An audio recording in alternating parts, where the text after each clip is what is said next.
I still remember the moment everything changed. It was quiet in the house that morning, the kind of quiet that makes you hear your own heartbeat. I was getting ready for the party, moving slowly, touching each piece of fabric with care. I do not know why I was nervous. It was just a family party. People I knew, people who knew me. But still, I felt a strange heaviness inside my chest, like something was waiting to happen. My favorite dress was lying on the bed, a soft, simple dress. Nothing fancy, nothing loud, just a color I loved, a shape that made me feel like myself. I had owned that dress for years. I wore it on days when I needed comfort, days when I wanted to remember who I used to be before life became a long list of duties and responsibilities. Before everything became rushed and noisy, before people began judging every little thing I did. I touched the dress gently, and that's when my daughter walked in. She looked at the dress, then she looked at me, and her face changed the way a sky changes before rain. "Mom," she said softly at first, "please don't wear that dress." Her voice was polite, but something in it trembled. I tried to smile, to keep the moment light. "Why not? It's my favorite." She sighed, a long, tired sigh, as if she had been carrying this feeling for a while. "Because it doesn't look good anymore. People might say things." I did not ask who people were. I did not ask what they might say. I just stood there, holding the dress I loved, trying to act like her words did not hurt. But they did. They hurt more than I expected. She continued, "Please, Mom, wear something else. Anything else." In that moment, I saw something in her eyes. Not cruelty, not disrespect, but shame. My own daughter felt ashamed of how I looked in my favorite dress. I nodded slowly. "All right," I whispered. I did not want to fight. I did not want to cause her stress before the party. But after she left the room, I sat on the edge of my bed. I sat there for a long time. The room was dim. A little sunlight came through the curtains, touching the dress like a quiet blessing. I looked at it and felt tears collect behind my eyes. Not heavy tears, not dramatic tears, just a soft sadness I could not explain. It wasn't about the dress. It wasn't even about what she said. It was about the distance I suddenly felt between us, a distance I had not seen growing. I remembered the days when she was small, when she used to run to me and hug me tightly around the waist. I remembered her saying, "Mommy, you look so pretty," every time I wore anything new, even if it was an old shawl or a plain cotton kurta. I remembered her joy, her innocence, her love that had no judgment inside it. When did that change? When did I become someone she felt ashamed of? When did I stop being beautiful in her eyes? I held the fabric of the dress between my fingers. My hands were a little older now. My skin was not as smooth as before. Maybe she was right. Maybe the dress did not look good anymore. Maybe I did not look good anymore. But then another thought came, a quiet, stubborn thought. This is my favorite dress. This is the dress that still makes me feel like myself. I stood up. Not with anger, not with pride, just with a small, simple courage that came from somewhere deep inside. I wore the dress, and when I looked at myself in the mirror, I did not see an old woman. I did not see someone who should hide from what people might say. I saw me. A quieter version of me, a little older, yes, a little tired, but still me. I smiled at my reflection, a soft, sad smile, but honest. As I left the house, I kept hearing my daughter's voice in my mind, her worry, her fear, her shame. I told myself I would be fine. I told myself she was just being protective. I told myself a mother should not take these things to heart. The ride to the party felt long. The world outside the car window passed like slow-moving pictures. Streets I knew. shops I had visited, trees that had watched me age without judgment. There was comfort in that thought. Trees do not care how you look. Sunlight does not care. Wind does not care. It is only people who care too much. When I reached the party hall, I paused near the entrance. I could hear laughter from inside, the kind of loud, happy laughter that usually warms me, but that day I felt far away. I straightened my dress, took a deep breath, and stepped inside. The room was bright, filled with warm lights and decorated with soft colors. People were talking, smiling, greeting each other. I looked around, searching for my daughter. And then I saw her. She turned toward me. Her eyes widened, her face went pale, and in the next moment, before I could even raise my hand to wave at her, she fainted. Right there, in front of everyone. She collapsed, like her legs suddenly forgot how to hold her. People rushed to her. Voices rose in worry. Someone called her name again and again, and I just stood there, frozen, confused, afraid. Was it because of the dress? Because I wore what she begged me not to wear? Because I walked in confident in the thing she hated the most? I felt guilt wrap around me like cold water. I wanted to run to her, but my feet would not move.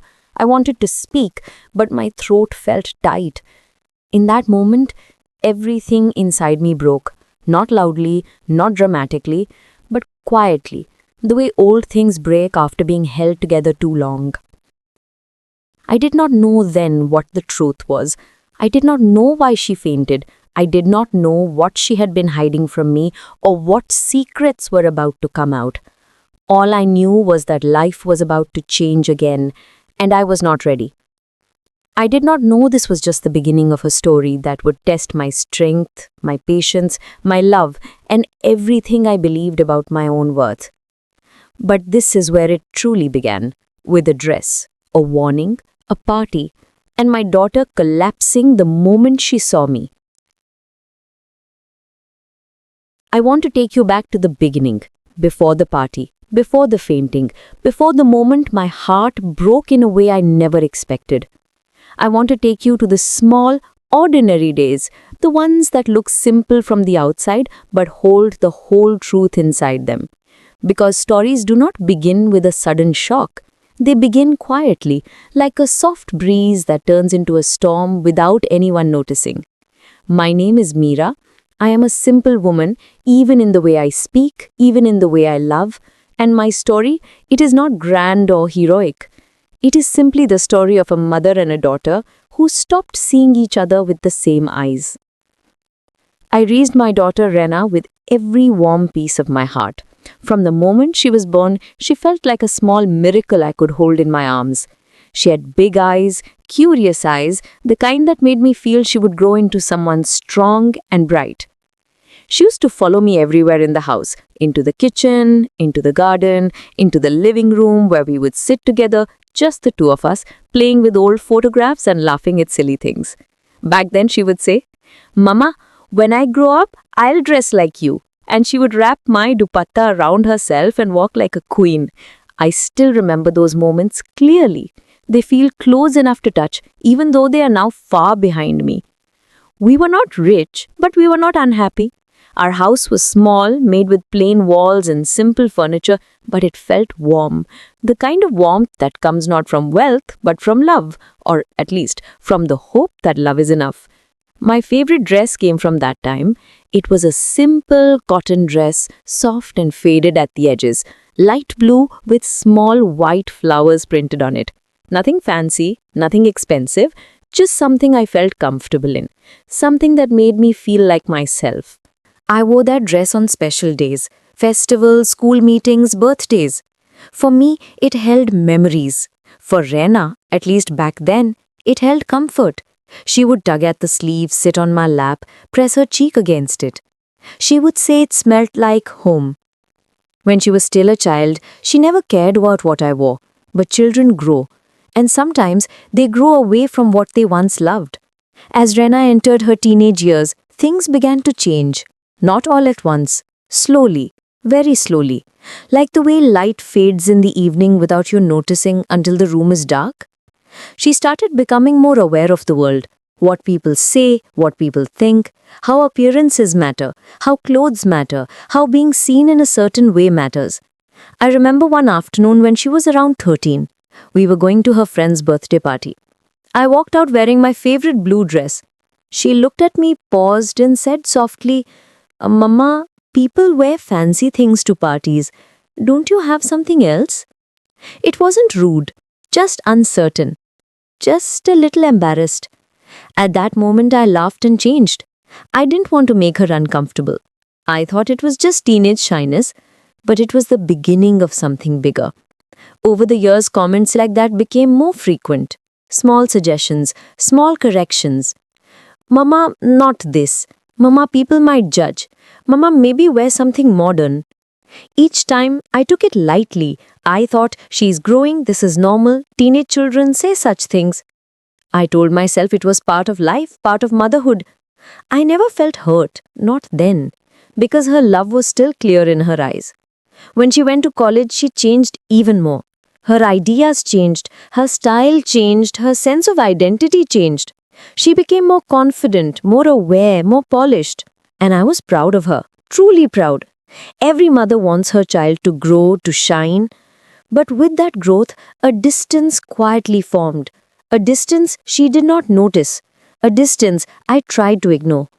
She started visiting home less often. Her phone calls became shorter. Her words became polite, but not warm, like she was speaking to someone she respected but didn't fully understand. Still, I loved her the same. I always believed that love, real love, does not weaken with time or distance. It survives everything. When she got her first job, she invited me to her office celebration. I was excited, so excited that I ironed my favorite dress, the same blue one. It had become older by then, more faded, but still soft and still mine. When I told her on the phone, she paused.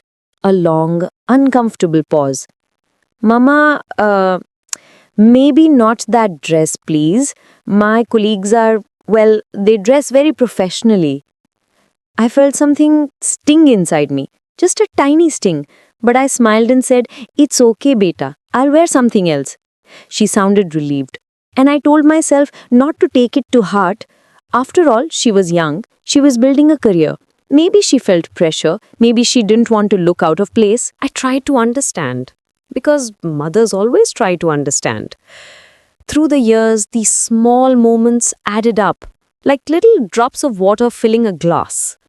And one day, the glass reaches the brim and you realize it is full. But you don't know when it happened, only that it did.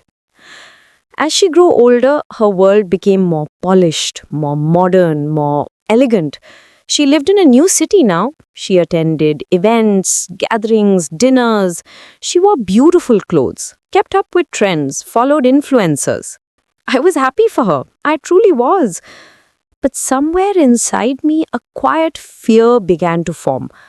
What if I'm no longer part of her world? What if I embarrass her? What if being my daughter feels like a burden? I never said these thoughts aloud. I kept them inside, hidden like old letters in a drawer no one opens. Then came the day she invited me to a big family party hosted by her in-laws. It was the first time I would meet many of them. She had married recently, and I wanted everything to go smoothly. I wanted to look good, but more than that, I wanted to feel like myself. I opened my small wardrobe. Inside it were only a few dresses. Among them, hanging in the middle was my favorite blue dress. Old, soft, comforting, filled with memories. I took it out and held it in my hands. I remembered the birthday parties, the school meetings, the festivals. I remembered little Rena holding its sleeve. I remembered feeling beautiful in it, not because of the dress, but because of the love that surrounded me back then. Without thinking, I put it on. I looked in the mirror, and for the first time in years, I felt like myself again. Not someone trying to fit into my daughter's world, not someone afraid of embarrassing her. Just Meera, just a mother, a woman, a person with her own quiet identity. When I reached her house, she opened the door. Her smile faded when she saw me. She looked at the dress, then at me, then at the dress again. Mama, not this, she said, softly, almost in a whisper. Her eyes were not angry. They were full of discomfort, embarrassment, fear of judgment, fear of how others would see her with me. I felt my throat tighten, but I forced myself to stay calm. It is just a dress, beta, I said lightly, as if nothing mattered. People will be busy enjoying the party. They will not look at me. She pressed her lips together. She did not argue. She simply walked away, shaking her head slowly. At that moment, something inside me felt heavy. But I did not want to ruin her mood. I did not want to ruin the evening, so I remained quiet. Later, before we left for the party, she tried again, this time more directly. Mama, please, just change. People might think, I don't know, they might judge. This dress looks too old, too simple. She said simple like it was something shameful. I looked at her and I realized something. Not loudly, not painfully, but quietly. My daughter was afraid of me. Not afraid like a child fears a monster. Afraid of being judged because of me. Afraid of what people might think. I took a slow breath. Beta, I said gently, I wore this dress because it makes me feel comfortable, and I want to feel comfortable today. She looked at me with helplessness, almost frustration. But I stayed calm. Mothers learn to be calm even when their hearts feel heavy. She finally gave up and said, Fine, just stay close to me, okay? Her voice was soft, but the meaning was loud, and that was the moment something shifted inside me, small but real. I said nothing. I simply nodded. That evening, as we walked toward the party hall, I felt like I was carrying years of memories and also years of quiet hurt. But I kept my head high because love teaches you to keep walking even when your heart is unsure. I had no idea what would happen next. I had no idea one small moment would change everything. I had no idea my daughter would faint the moment I walked into that party hall wearing that same dress she hated. But that was still ahead. This is only the setup, the gentle unfolding before the storm. And sometimes, life's storms do not arrive with thunder. Sometimes they arrive quietly, in the form of a simple mother wearing a simple old dress. The weeks that followed were quiet on the surface, yet inside me, small tremors began to grow. They were gentle at first, like the tiny ripples that form when a single leaf falls into a still pond. Nothing loud, nothing dramatic, just enough movement to disturb the reflection. My daughter and I kept living our lives as if nothing unusual had happened. We spoke every day, we shared meals, we laughed at silly things. Anyone watching us from the outside would say, "This is a close mother and daughter." And it was true, we were close. But something had shifted inside her, and something had softened inside me. The problem was simple. We both felt the change, but neither of us spoke about it. The first small sign appeared one morning while I was folding laundry on the balcony. The sun was gentle that day, warm enough to comfort, but soft enough to not blind. I was folding her clothes the way I always did, smoothing the creases with the side of my hand. She stepped out with a cup of tea in her hand and watched me for a few seconds. "You don't have to do that," she said quietly. I looked up and smiled. "I like helping." She nodded, but there was something distant in her eyes. She didn't take the clothes from me. She just turned around and went inside. It was nothing big, nothing harsh, but it was unusual. My daughter had always been expressive, always open about her feelings. If something bothered her, she said it. If something made her happy, she showed it. That morning, she said nothing, and her silence felt like a small crack somewhere I could not see. Later that same day, while I was cooking lunch, I looked at my favorite dress hanging near the wardrobe.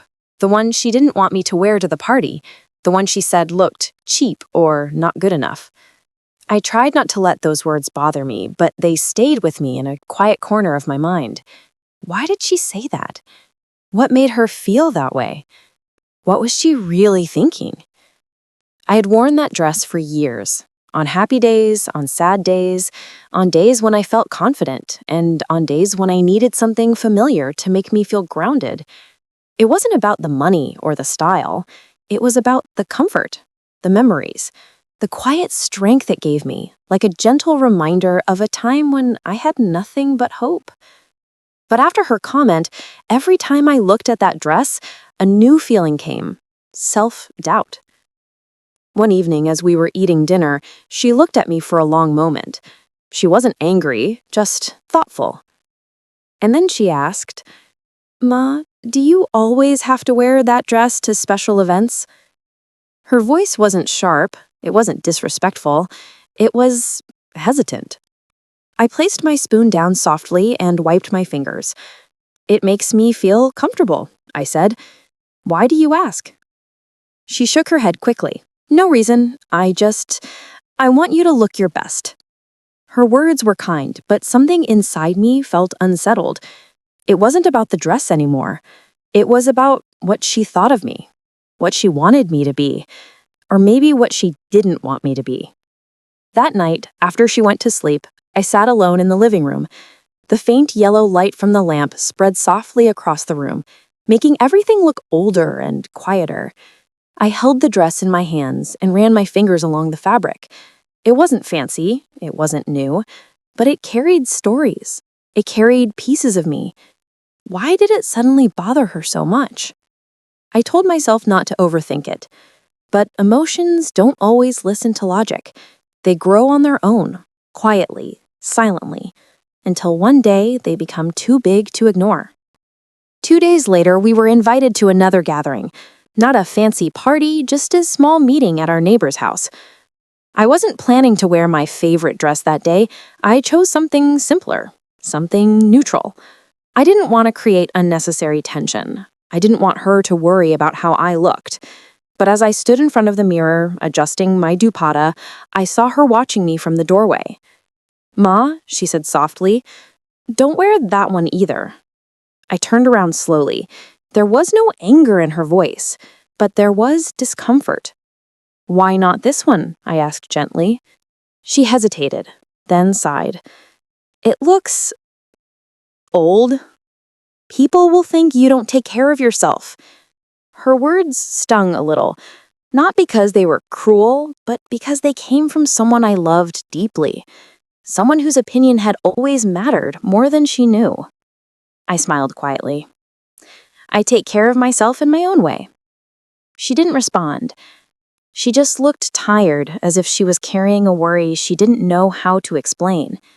We went to the neighbor's house together. I noticed the way she kept glancing at me, almost as if she was checking whether someone was judging my clothes. I had lived long enough not to care about such things, but she was young. She cared. She wanted to fit in, to be admired, to not be looked down upon. And somehow, without meaning to, I had become a piece of her worry. After we came home, she went straight to her room. I followed her after a few minutes and knocked softly. She looked up at me with tired eyes. "Ma, why don't you buy new clothes?" I sat beside her and spoke gently. "I will, when I feel the need." She pressed her lips together.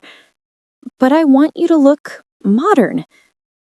Her voice cracked slightly on the last word. Something inside me softened. She wasn't embarrassed by me. She was afraid someone else would embarrass her. She was trying to protect me in her own confused, imperfect way. But the conflict inside me grew. I wanted to respect her feelings. I wanted her to feel proud of me. I wanted to support her. But I also wanted to remain myself. I wanted to keep the pieces of me that years of struggle had shaped. I wanted to hold on to the things that gave me comfort. And I didn't want her to feel ashamed of who I was. That tension between who I was and who she wanted me to be began to grow silently between us. One afternoon, while cleaning the house, I overheard her speaking on the phone. She thought I was in the kitchen, but I was dusting the shelf near the hallway. Yes, I know, she whispered urgently. I know she's sweet, but her clothes. I wish she'd dress better. My hands froze. I didn't mean to listen, but once you hear something, you cannot unhear it. Her friend said something I couldn't make out. My daughter sighed deeply. I just don't want people to laugh at her. She's important to me. I stepped back slowly, my heart squeezing in a way I hadn't expected. So that was the root. Not shame, not anger, not rebellion. Fear. Fear that someone would hurt me. Fear that someone would judge me. Fear that she would lose respect because of me. I understood her, but I also felt something breaking quietly inside. The next small conflict happened 2 weeks later. She came to my room with 2 new dresses in her hands. Both were beautiful, colorful, shiny in a modern way. Ma, she said with a hopeful smile, these are for you. Try them. I looked at them gently. They're lovely. She placed them on the bed eagerly. Wear one of these to the party next week, please, for me. I nodded slowly. I will try. But when she left the room, I sat alone with the dresses on my lap. They were beautiful, yes, but they were not me. They felt like clothes meant to impress others, not clothes meant to comfort the person wearing them. Still, I didn't want to disappoint her. Still, I didn't want to create distance. So the next morning, when she asked whether I liked them, I smiled and said, yes, they're lovely.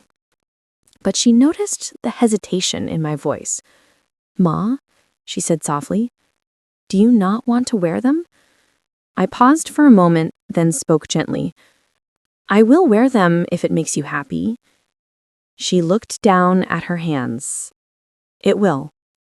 And that was the moment I realized something important. She wasn't asking for my happiness. She was asking for reassurance about her own.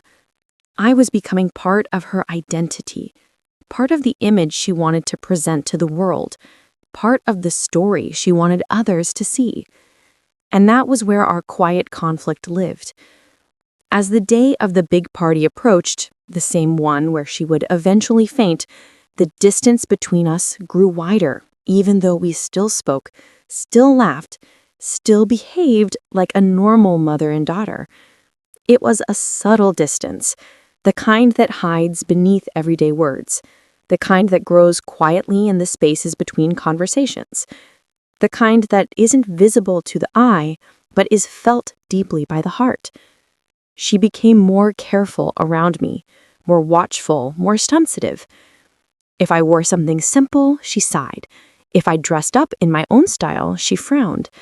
If I hesitated to wear something new, she grew anxious.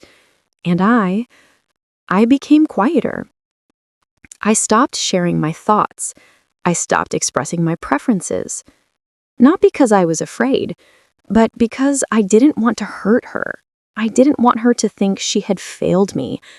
I didn't want her to carry guilt. Every time she looked at me, I could see a silent fear in her eyes, a fear of judgment, a fear of losing control of her world, a fear that someone would point at me and laugh, and she wouldn't know how to protect me. But she didn't understand something important. I didn't need protection. I needed acceptance. The conflict was no longer about a dress. It was about identity.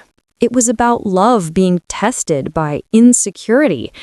It was about a daughter trying to shape her mother's image, and a mother trying to hold on to her dignity without breaking her daughter's heart.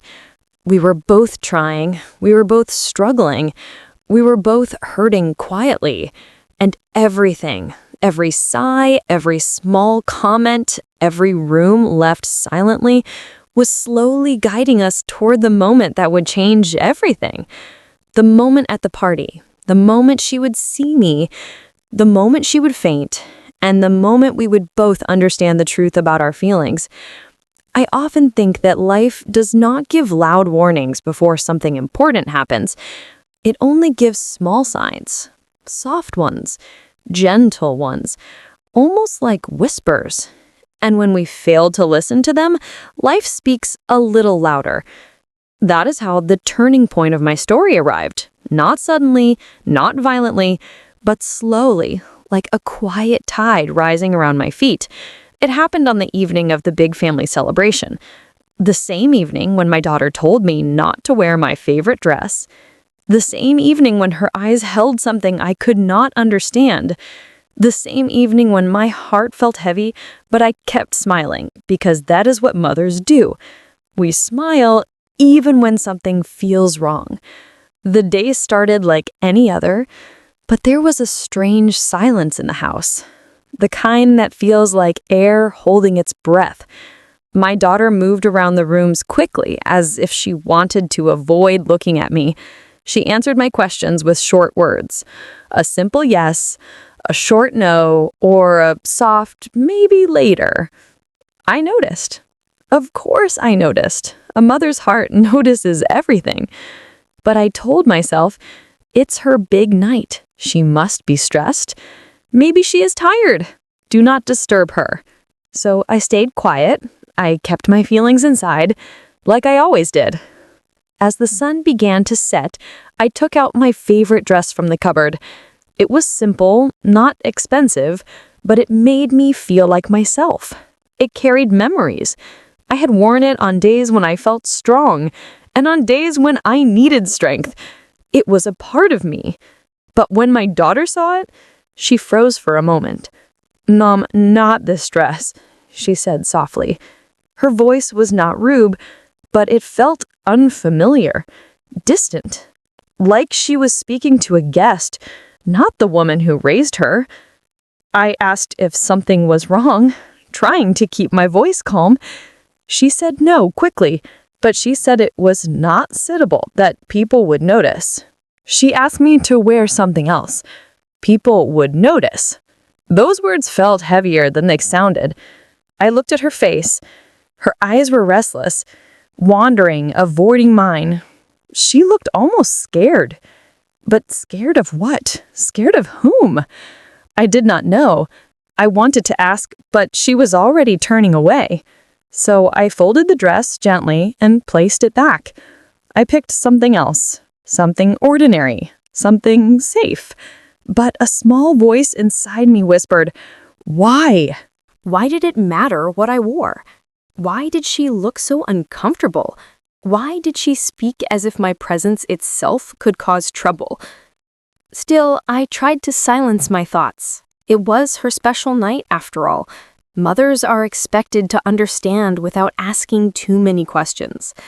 But as she walked out of the room, I felt something break inside me, softly, like a thin thread snapping. The rest of the evening moved strangely. I could feel something unspoken hanging in the air. I could feel a distance that had not existed before. I watched her laugh with her friends. I watched her talk to her father. I watched her smile at everyone except me. Every time our eyes met, she looked away. I told myself I was imagining it. I told myself not to be sensitive. I told myself mothers do not need attention. But the truth is, we do. We may give love freely, but sometimes we need to feel seen. Hours passed, the house filled with noise in preparation for the event. More family arrived. The laughter grew louder. The music started. But inside my heart, everything became quieter. When it was almost time to leave, I stood in my room again, looking at the dresses in my cupboard. One plain, one favorite, one safe, one that made me feel alive. Something inside me whispered gently, "Wear the dress you love. Wear what makes you feel comfortable. This is your life too." And for the first time that day, I decided to listen to myself. I took the dress out again. I held it against my chest. It felt right. It felt familiar. It felt like home. And without thinking too much, I put it on. As I stood in the mirror, I did not see a perfect woman. I saw a mother who had given her life to her child. I saw a woman who had forgotten her own wishes for many years. I saw someone who deserved, at least for one evening, to feel like herself. I brushed my hair slowly. I put on simple earrings. A soft smile appeared on my face. Not for anyone else, just for me. When I walked out into the hallway, I expected my daughter to say something. Maybe she would frown. Maybe she would argue. Maybe she would tell me to change again. But she was busy. She did not even look at me. Everyone was rushing. When we reached the venue, the place was bright, full of lights and happy voices. Music played softly. People greeted each other warmly. I followed behind my family, quietly, like I often did. But the turning point, the moment that changed everything, happened just a few minutes later. My daughter was already inside, talking to a group of people. From where I stood, I could see her smiling, confident, graceful. I felt proud watching her. No matter what had happened earlier, she was still my little girl. I walked through the entrance with slow, careful steps. The hall was large, with beautiful decorations and soft lighting that made everything look warm. Then she noticed me. At first, she just stared. Her smile faded slowly, like a candle losing its flame. Her eyes widened, her face turned pale, so pale that I felt cold just looking at her. She took one step back, then another, and before I could even reach her, she fainted. Everything happened fast. Voices rose, chairs moved, people rushed toward her. Someone called her name loudly. Someone else brought water.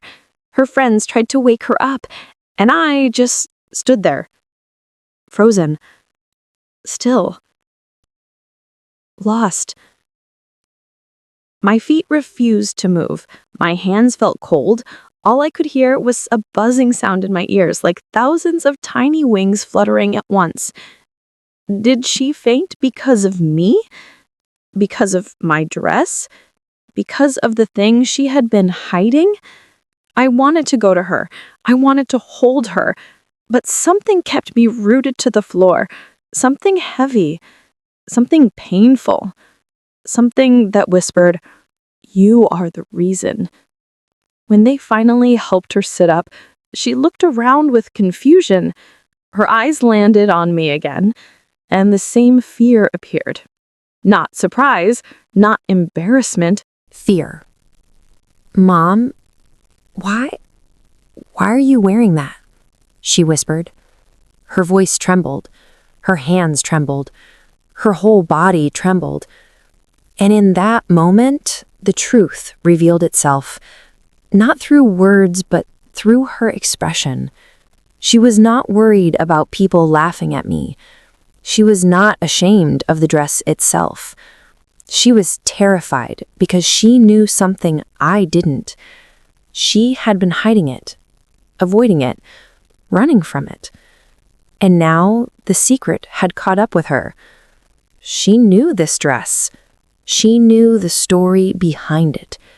She knew it belonged to a past she hoped would never return, because it was the dress I wore the night her father left us for months, the night she cried herself to sleep, the night everything fell apart. She never said it aloud. She never asked me to throw it away. But in her young heart, that dress carried a shadow, a memory she did not want to face ever again. And seeing me walk into the party wearing it brought the past rushing back to her too quickly. For her, it wasn't a dress. It was a wound that she had tried to forget. As she looked at me with trembling eyes, all of the pieces of the puzzle finally fit together. Her strange silence, her fear, her request, her fainting, everything. I felt my heart crack open, not because she hid the truth, not because she fainted, but because I never realized how deeply she was hurt back then, a hurt that still lived inside her quietly. I knelt by her side slowly. I touched her hand gently. She did not pull away, but her fingers felt cold, as if the past was still gripping them tightly. "Sweetheart," I whispered, "I'm sorry. I did not know." A tear rolled down her cheek, fragile like a drop of glass. "I didn't want to remember that night.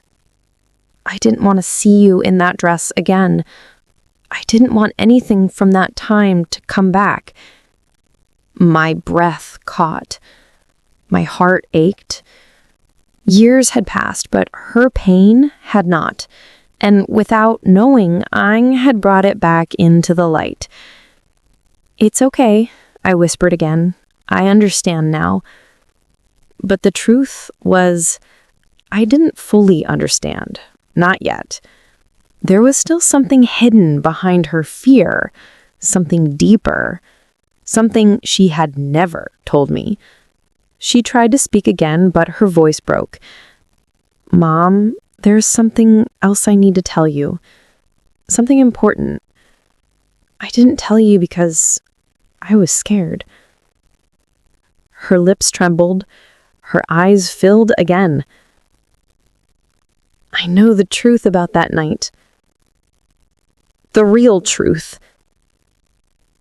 And I've been hiding it for years." My breath stopped.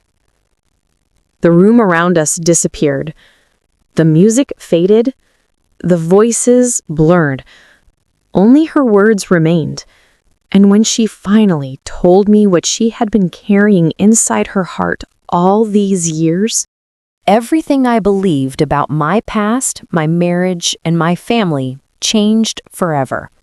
The turning point of my life was not her fainting. The real turning point was the truth that followed. A truth that would break me, heal me, and change everything between us forever. When I saw my daughter lying on the floor, my whole world stopped. For a moment, I forgot about the dress, the party, the guests, and even my own breath. All I could see was her still body, her eyes closed, her hands cold against the polished floor. I remember whispering her name again and again. It was a soft whisper, almost like a prayer. "Please, open your eyes. Please." Someone called for help. Someone brought water. Someone kept telling me not to cry. But how could I not cry? This was my daughter. My little girl who once held my finger while learning to walk. My child who used to run into my arms after school. The girl who once loved every dress I wore, and then slowly began to dislike everything about me. When her eyes finally opened, it felt like the sky had opened too. She looked confused and weak and scared. And her first question was not, "What happened?" It was something else. "Mom, why did you wear that dress?" Her voice was soft, almost broken. I felt a pain deep inside my chest. Not because of the dress, but because she said it with fear, not anger. I held her hand gently, trying not to tremble. "I wore it because I love it," I said quietly. "It makes me feel like myself." She tried to sit up, and I supported her shoulders. For a moment, she looked at me, not as her mother, not as a mistake, not as someone she felt embarrassed about, but as a person. She looked at my face, my eyes, the wrinkles life had gifted me, and then at the dress. Her lips trembled. "I didn't faint because of the dress. I fainted because I was shocked." I kept silent. Sometimes silence is easier than words. She continued, I have been so scared of what people think. I kept worrying that others would laugh because you're different from the mothers around me. You choose simple things. You don't dress like them. You don't talk like them. You don't show off. And I thought they would judge me because of you. Her voice cracked. I'm sorry. I made you feel small so that I could feel safe. Hearing this, something soft broke inside me. Not painfully, but gently. Like a dry leaf falling from a tree, accepting the wind without fighting. I stroked her hair and said, "You don't have to apologize. You're young. You're still learning who you are. And sometimes in that journey, children forget who stood with them the longest." She looked at me with watery eyes. "I didn't want you to wear this dress because I thought people would call it cheap," she whispered. "But when I saw you walk into the hall, everyone was looking at you.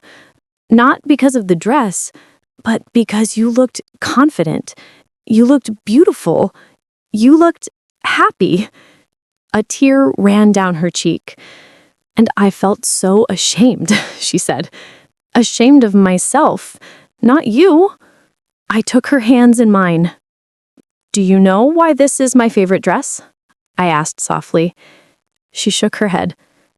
"Because your father bought it for me," I said. "He saved money for months. He worked extra hours. He hid the dress for 2 weeks because he wanted to surprise me on my birthday. It's not just a dress, my child. It is love stitched into cloth. It is sacrifice woven into threads.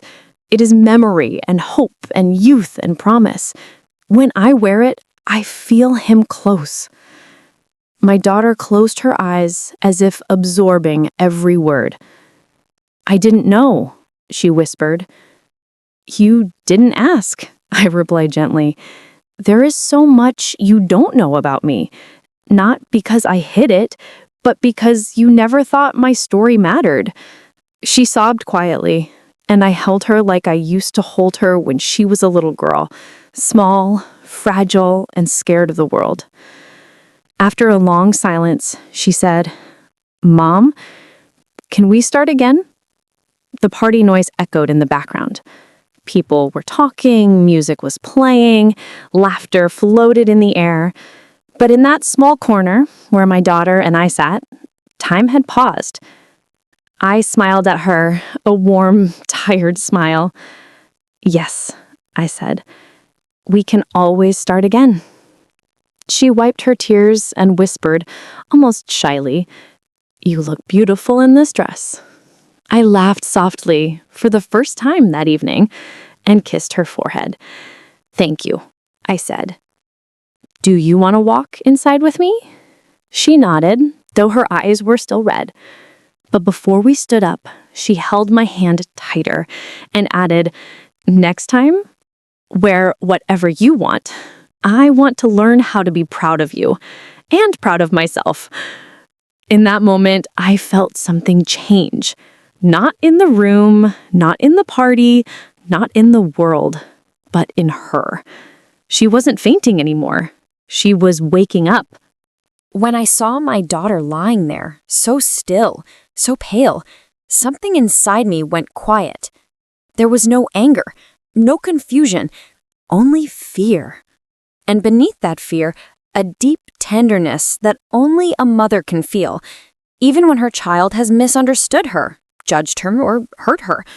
People rushed around her, someone brought water, someone called her name, but I just stood near her feet, watching her chest rise and fall, making sure she was breathing. Everything around me faded. The music, the whispers, the shocked faces. All I could see was my little girl, the same girl whose hand I had held on her first day of school. When she finally opened her eyes, her gaze landed on me again. This time, there was no judgment, only disbelief, and then tears. "Mama," her voice broke softly. I knelt beside her, careful not to make her feel embarrassed in front of others. My hand found hers the same way it did when she was small. "I am here," I said quietly. "It's all right. Breathe slowly." Her fingers trembled in mine. She looked down at the dress I was wearing, her eyes fuller, wetter, softer now. Not with criticism, not with frustration, but with recognition. A sudden understanding she had not expected. "Mama, why didn't you tell me?" she whispered. I smiled gently, brushing her hair off her forehead like I had done thousands of times in her childhood. "I am here, my child. You are grown now. You have your own life. I didn't want to burden you with memories that belonged to me." Her brows tightened, as if she was fighting the ache in her chest. "This dress, it's the one you wore the day Dad left, isn't it?"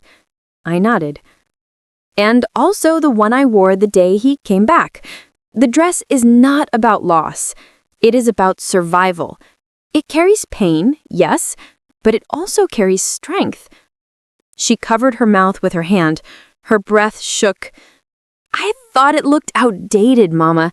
I thought people would judge you. I thought it didn't suit you." I held her hand tighter. "My child, I have worn many things in my life, but this dress, it reminds me I can stand up again after falling.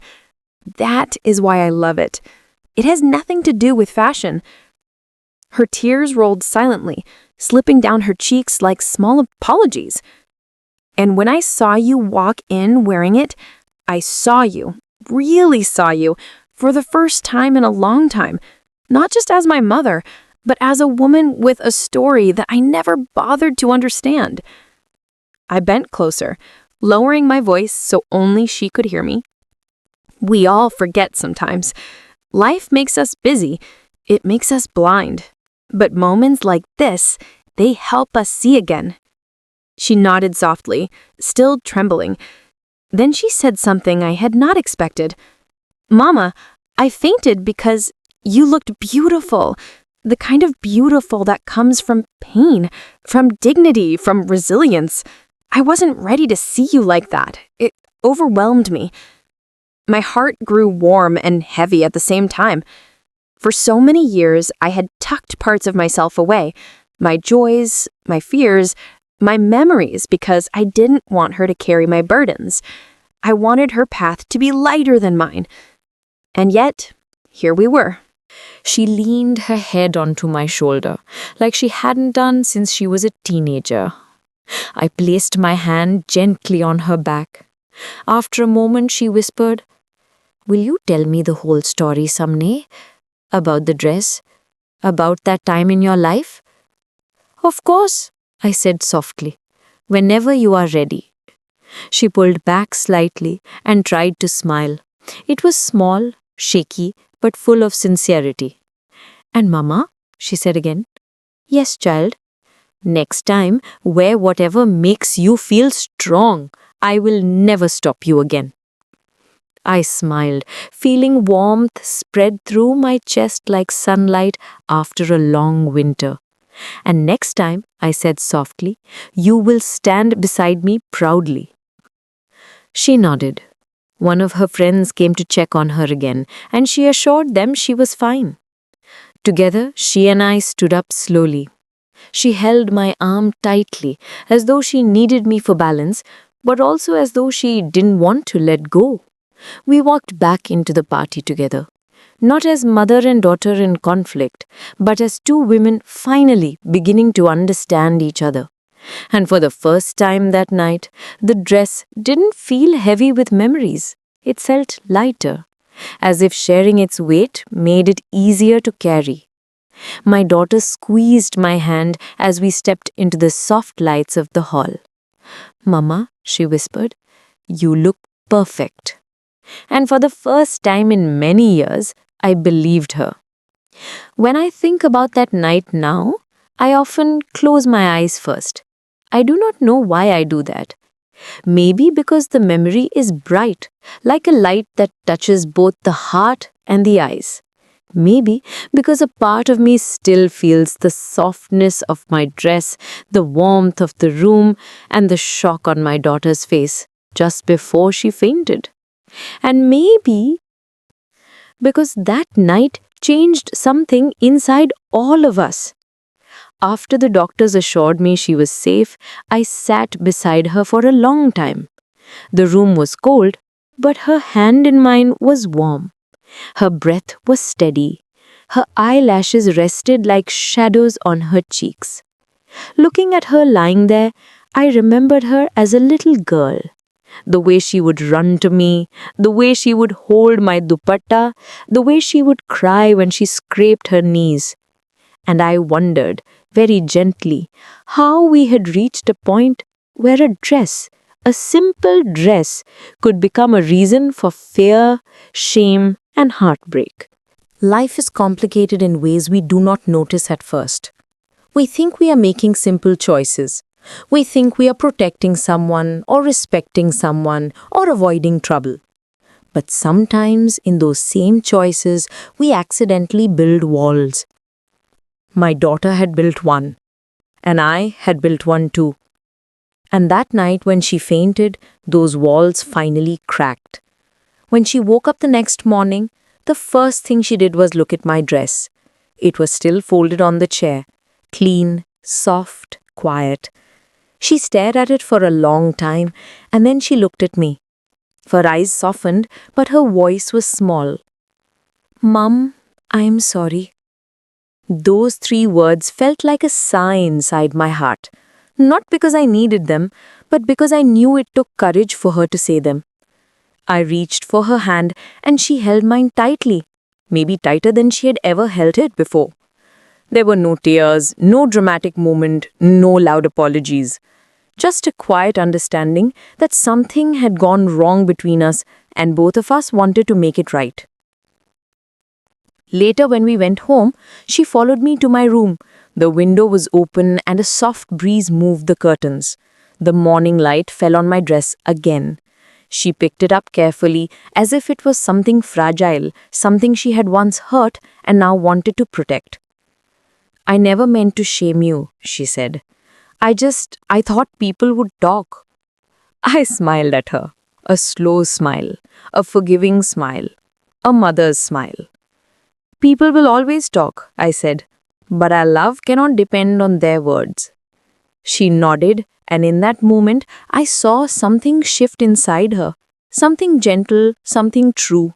Maybe she realized that she had carried other people's opinions for too long. Maybe she realized she had forgotten her mother's strength. Or maybe she simply realized that I deserved respect, not protection disguised as control. As for me, I realized something too that day. I realized that growing children sometimes forget that their parents are human. They think we know no pain. They think we cannot be hurt. They think we will always understand even when they push us away. But the truth is, we feel everything. Quietly, silently, deeply. So I did something simple. I opened my wardrobe and I placed the dress inside. Not hidden, not removed. Just kept there with love. Because it was not about the dress anymore. It was about what the dress had taught us. Days passed. Not rush, not heavy, just gentle days where the sun rose and set and our home began to feel warm again. My daughter started spending more time with me. We cooked together, we watched small shows together, we laughed about silly things. Sometimes she would pause and look at me with guilt, and I would shake my head and smile to tell her it was okay. And slowly, her heart became light again. People think healing is a big moment, a big apology, a big conversation. But healing is actually small. It is the tea we share on a quiet morning. It is the hand that reaches out without thinking. It is the smile that comes naturally. It is the silence that feels safe, not heavy. One evening, many weeks later, she came into my room holding a small box. "There's something I want you to wear," she said. Inside the box was a beautiful shawl, soft, warm, woven with delicate patterns. She wrapped it around my shoulders herself. And then she whispered, almost shyly, "You look beautiful, Mom." My heart felt full, like a cup finally filled after being empty for so long. But more than the gift, More than the beauty of it, what touched me was her effort, her intention, her love. She was trying, and sometimes that is more than enough. That night, as we sat together on the balcony, she told me what had happened at the party, what she had felt, what she had feared. She told me she had worried people would judge her upbringing if they saw me wearing something she thought looked old-fashioned. She said she had struggled for years to fit into a world that was always watching, always measuring. And she did not want to lose her standing. Her voice trembled when she said it. I held her hand. Image is not more important than love, I said quietly. And respect is not something others give you. It is something you carry inside yourself. She looked at me for a long moment, and then she nodded, almost like a child learning something new. A gentle lesson, a soft truth, a mother's truth. From that night on, she changed. Not suddenly, not dramatically, but slowly, like a flower opening one petal at a time. She stopped worrying so much about what people thought. She stopped hiding me from parts of her life. She started introducing me with pride, not embarrassment. And she began to see me not only as her mother, but also as a woman with my own heart, my own life, my own dignity. One day, we attended another family gathering. She helped me choose my clothes. She did my hair. She held my hand as we walked in. And when someone complimented me, she smiled. A real smile, not a forced one. A smile that said, "This is my mother and I am proud of her." And in that simple moment, I realized something precious. Sometimes destiny gives us strange ways to learn beautiful lessons. Sometimes pain opens doors that comfort never could. Sometimes a fainting incident at a party is not humiliation, it is transformation. Now, whenever I look at that dress, I no longer feel hurt. I no longer feel rejected. Instead, I feel grateful. Grateful that something so small became the reason for something so big. It reminded us of love. It reminded us of respect. It reminded us of the delicate bond between a mother and her child, a bond that can bend, that can shake, but that does not break. Life continues. Seasons change. Children grow. Mothers age. But love remains if we choose to keep it alive. That night taught me one final lesson, a lesson I carry with me like a soft whisper in my heart. Sometimes a mother must stand tall not to be seen, but to remind her children how to rise with her. And now, when I walk into any room, with any dress, any color, any style, I walk with quiet pride.